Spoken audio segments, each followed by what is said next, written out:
Hello all, welcome to Success Channel. Today we are going to discuss about proprietorship firm, what are the responsibilities, liabilities of a proprietorship firm, and some other very important points in relation to proprietorship firm. So let's welcome our esteemed speakers. We have Mr. Sachin Daga. He is founder and managing partner Daga Legal LLP.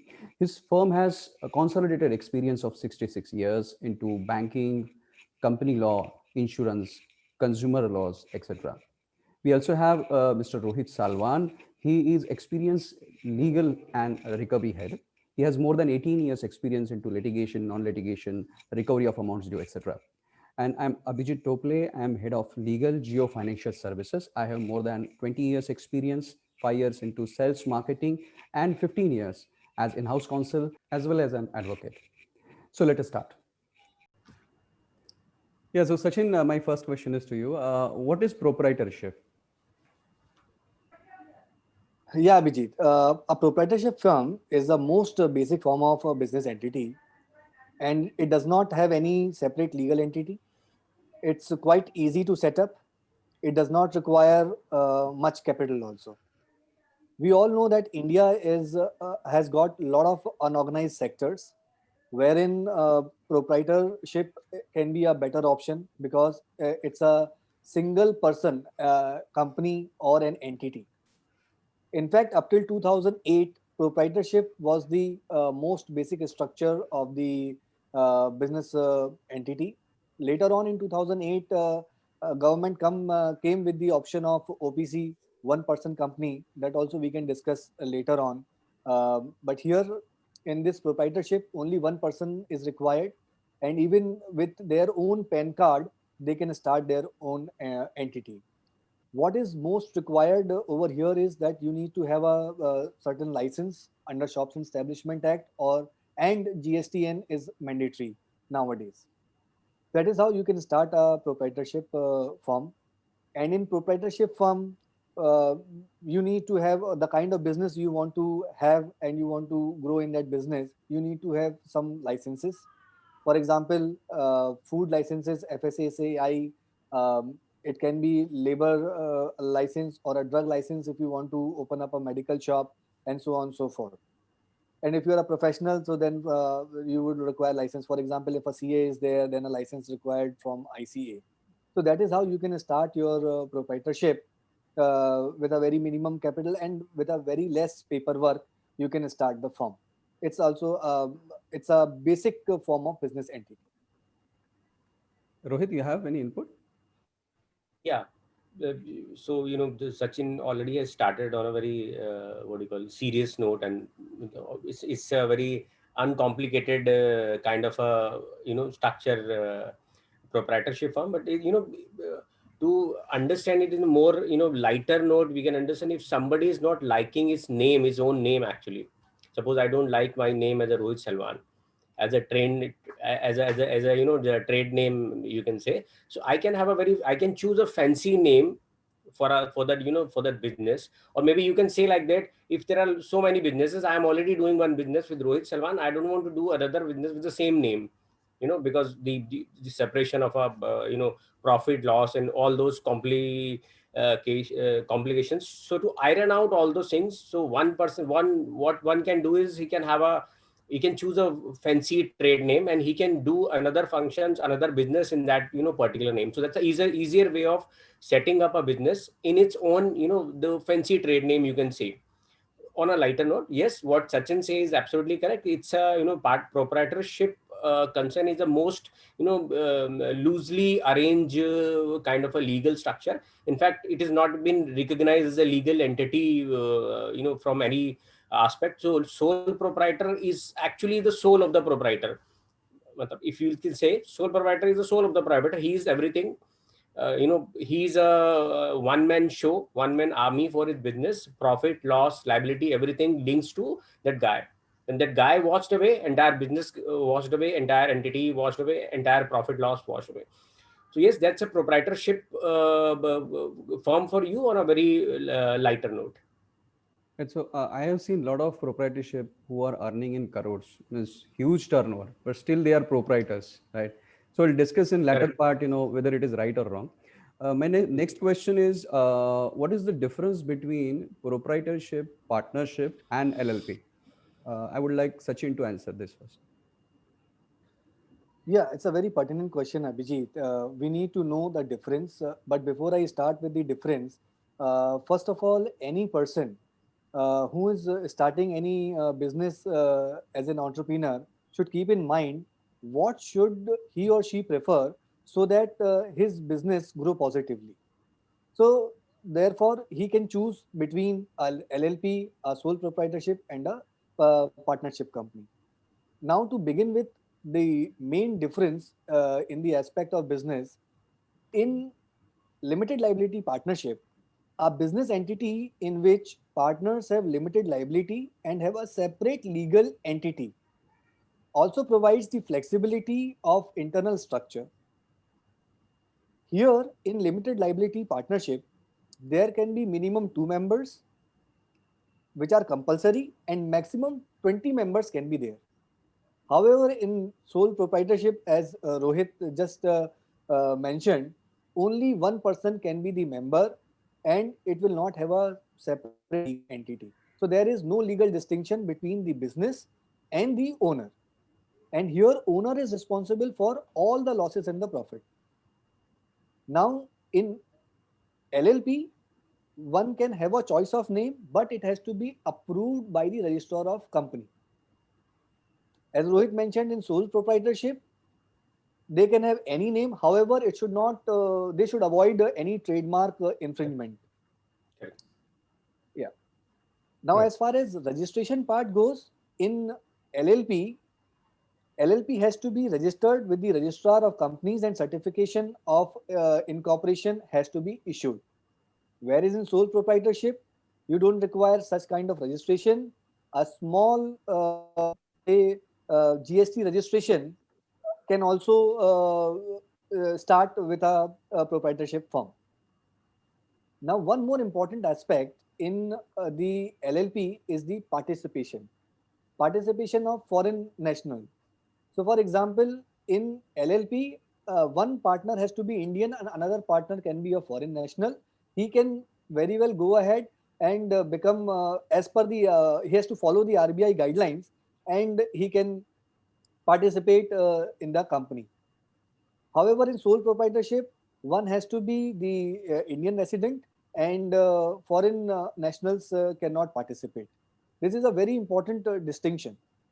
As far as in partnership company, I have to now bring in the partnership companies. Partnership companies will be governed by the Partnership Act, and it can have also minimum 2 members, but it will be governed mostly by the Partnership Act 2008.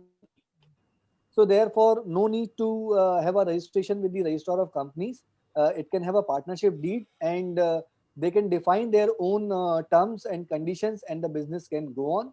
And the costs and the profits shall be divided between the partners as per the partnership deed. Now, as far as applicable acts are concerned, LLP is governed by also governed by Partnership Act, but it's a cusp of LLP and a private limited company.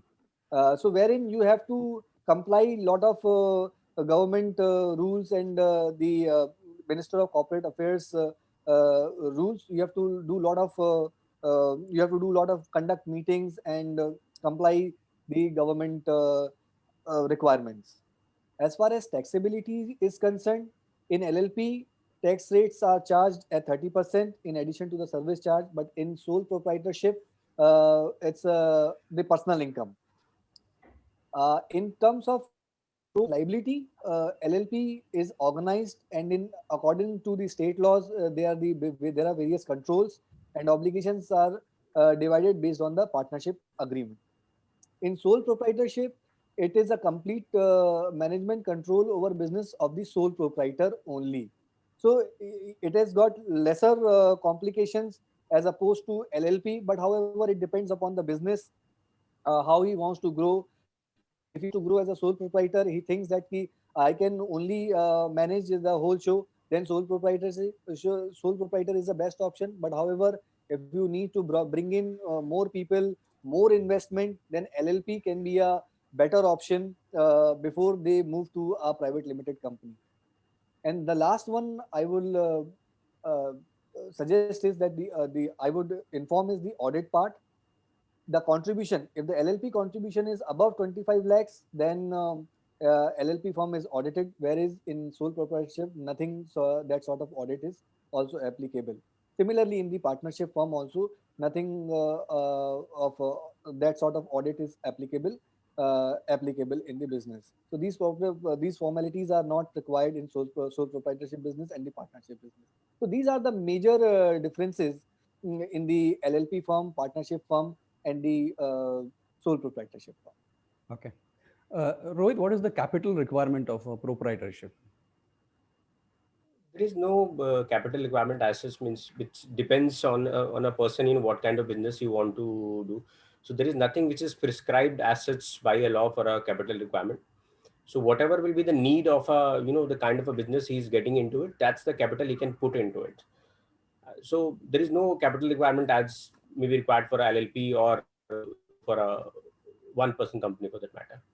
Okay. Sachin, which laws are applicable to proprietorship? See, actually, there are no laws which are applicable to proprietorship.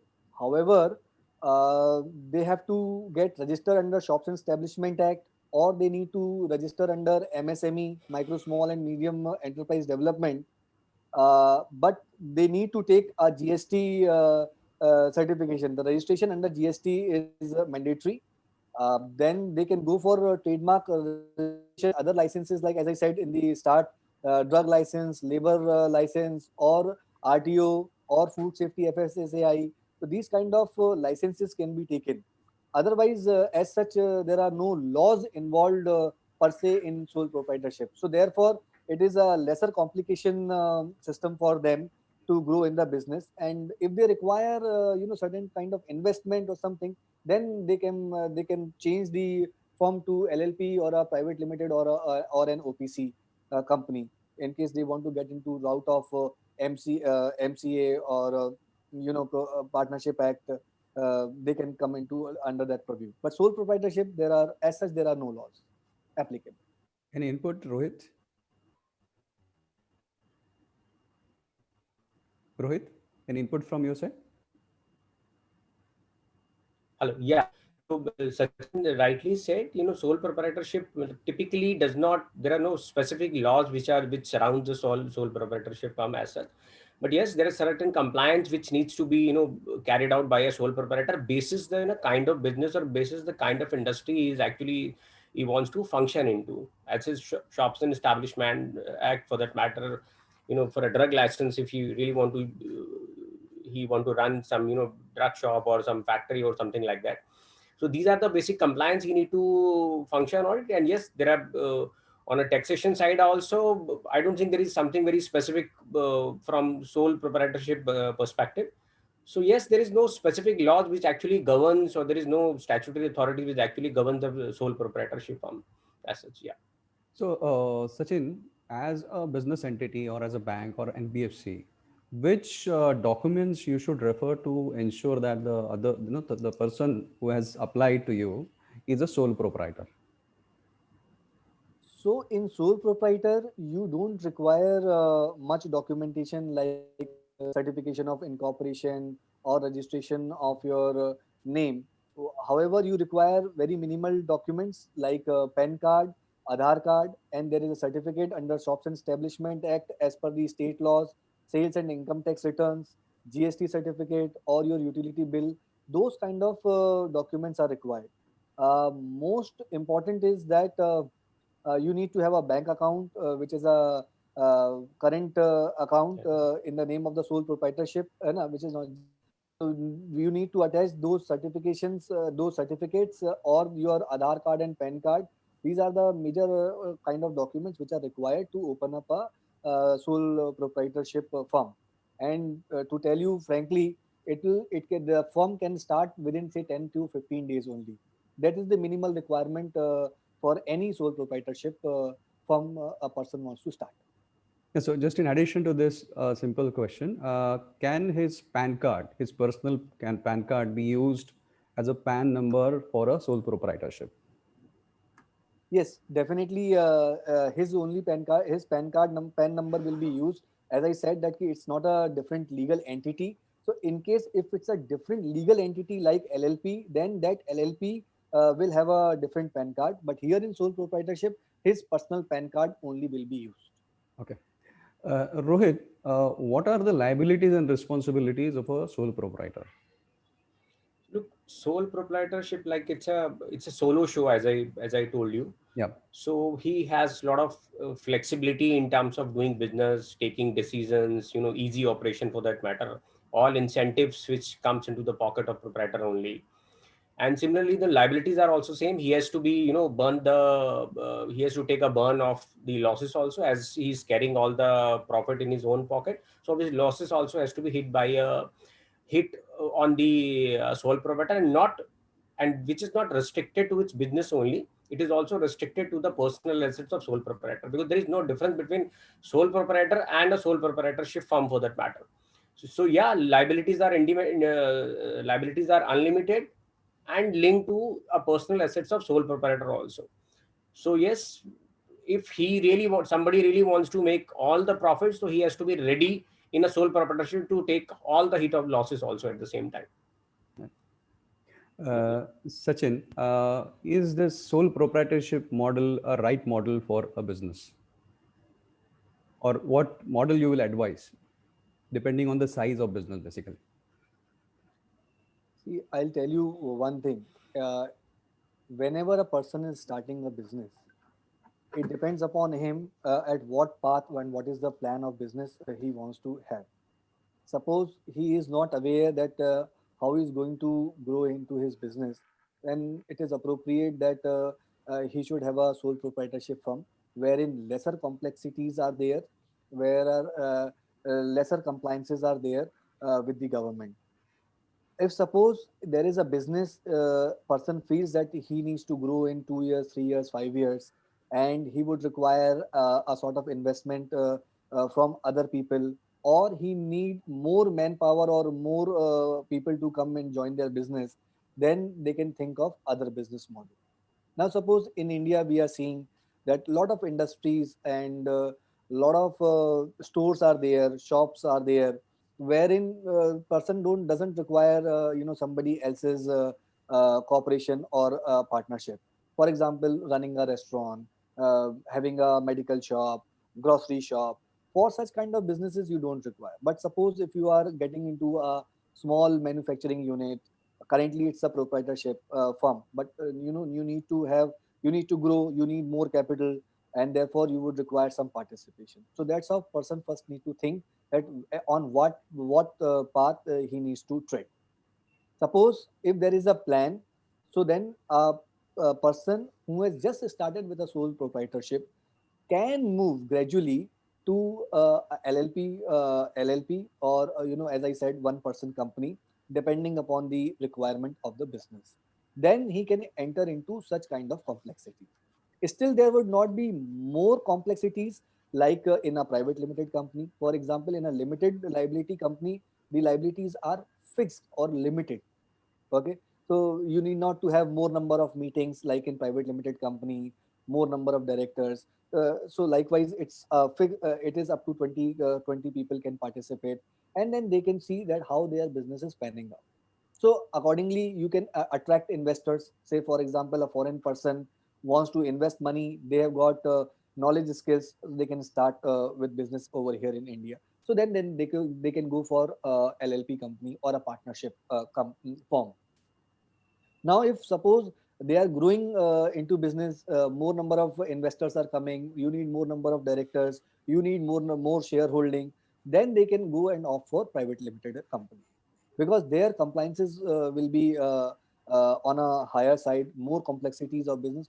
Obviously the profits are going to be like that, and you need more number of people to run a business, more leaders to run a business. So accordingly you can slowly and gradually move to a private limited company. So in my opinion, first of all, try and see where you are, how you can how you want to move ahead, and then build, operate accordingly, and then you can transform your business into a LLP or any other sector, business sector of the in India. Rohit, can proprietor sue his own proprietorship firm? No, I don't think, because it's like I myself suing myself. Like it doesn't work like it's like Karthik calling Karthik. It looks good in the movies, but it doesn't looks. It sounds doesn't sounds very great. In Absolutely. the Yeah. legal fraternity. So Yeah. so it's a no actually. Sachin, your review? In fact, what happened in one of the case, Savanti versus it's a high court case wherein proprietorship company in the name of its own firm had filed a case. So there is nothing like a proprietorship firm Correct. as a legal entity. You can have a firm, the name can be there, but there is nothing like that legal entity. So you cannot sue through your name and you cannot sue yourself also. Right. In fact, Abhijit, I want to add another point while you were asking this question, that what are the liabilities of proprietorship company. In fact, I would like to add another point, that how they can safeguard themselves from the liability, because sole proprietorship has got the unlimited liability. So unlimited liability is there. So how can they protect? So for example, he has got a house, or he has to protect his business, and there is suppose if he goes bankrupt, then what will happen? So those things are sole proprietor, because sole proprietor is new to business. For example, he should know that the business is, all days are not Sundays for them. So there can be fall in business, or he is running short of resources and he needs to close this business. So therefore, he can say obtain and some insurance to protect himself. If there is a house, they can have in 50-50. And there are so many ways to limit your liability in the arena of unlimited liability where he is exposed to. So I just wanted to add that point. I just thought of sharing this also. Yeah, Rohit, your view on this? How to Yeah, save? just to add that to means playing a devil's advocate, to have a, if you really want to venture into a sole proprietorship, and at the same time you want to limit your liabilities, obviously you so try not to hold much assets in your own name, because liability will only goes to the assets to the extent that the assets are in the name of the sole proprietor. If it is not, obviously the burn of the liabilities will not reach to that level of do its legal hairs or something like that. So not to hold much property in its own name, so that it should not be attached in the eventuality of execution or something like that. So that could be another playing a devil's advocate for that matter. And I think he should also have control on what expenses he is making in the business. How much he is purchasing, how much he is spending, right? In everyday Correct. business, because at the end Absolutely. of the day, profit matters. Yeah, Yeah. so Bottom line. the final question is to Sachin basically, how to close proprietorship firm? Yeah. Very good question. Entry is very easy. Exit becomes very difficult Right. in all our businesses. Having said that, there is no law applicable in sole proprietorship. But however, there are so many reasons which can come out for the closure of the business. So, for example, someone gets insolvent or a bankrupt. Somebody wants to close the business because he does not have many resources, or say a legal case has been filed against that sole proprietor, so therefore he needs to close down the business, or there are lots of losses in the business. So even though there are no laws applicable, first of all, what they should do is that there has to be an agreement with the creditor, so that there is full and final settlement of accounts, so that in future nobody should come. He should de-license his business, whatsoever shops and establishment license if he has taken, or GST registration he has done. So he should de-license that, or unregistered uh, them himself from that GST registration. If there is a case law, there's a case against him, then obviously he should do that closure with the person, or whatever the waiver is there with the creditor. So such kind of closure if happens, then the sole proprietorship can be at peace. Otherwise, if you don't close, then you are leaving it to any unforeseen liability coming onto you. So that is how you can close your partnership business, sole proprietorship business. And just to add here, I think every proprietor should sign agreement with its vendors, because at the Yeah. end of, while closing these businesses, they don't have agreements usually. They think that they are very small business, so they don't enter into an agreements. So ideally, they should enter into an agreement so that while closing this business, it will be easy for them to close the particular deal with the other vendor, depending on whatever is written in the termination clause of the particular agreement. I think that will help them. Rohit, you have any view on it? Yeah, correct. Matlab, rightly said, all the, though, because there is no formality as such, legal formality as such to close a business. But yes, in to properly shut down any business, any entity for that matter, all the open loops has to be closed properly. Be it the agreements from a vendor or any litigation for that matter, any licenses which you don't require in future, the no license needs to be surrendered. So these are the basic steps one needs to be taken so that everything will be closed and shut down once for all, so that maybe he can enter into some other venture or anything like that. And Yeah. just one final advice, that the proprietor should must approach their lawyers and a chartered accountant, right, separately, because these two Correct. individuals are separate individuals, professionals. They should take their advice while closing the business and close that business properly and legally, right, so that they Correct. should not face any problem in the future. Yeah. So yeah, it was a great discussion. Thank you very much for joining Success Channel and sharing your knowledge. Yeah. Thank you so much. Thank you. Thank you so much. Thank you. Thank Bye. you. Bye. Bye, Bye. Rohit. Bye. Yeah. Bye. Bye.